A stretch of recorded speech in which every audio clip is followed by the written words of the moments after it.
இந்த சிந்தையில நீங்க நிறைய பேர் இந்த சிந்தையை லோடு ஏற்றி வச்சுக்கிறாங்க. இந்த சிந்தைக்குள்ள என்ன இருக்கிறது?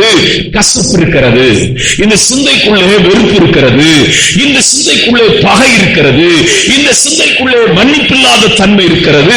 இந்த சிந்தைக்குள்ளே மாம்ச இச்சைகளை உண்டு பண்ணுகிற காரியங்கள் இருக்கிறது.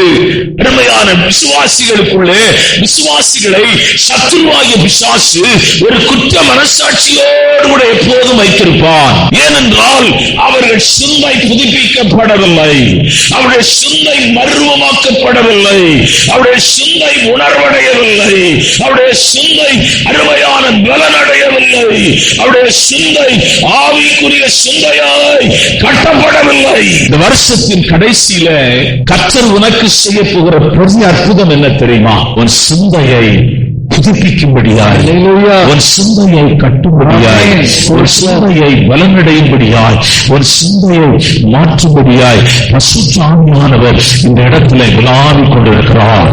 பரிசுத்த ஆவியானவர் இந்த இடத்திலே அசைவாடிக் கொண்டிருக்கிறார்.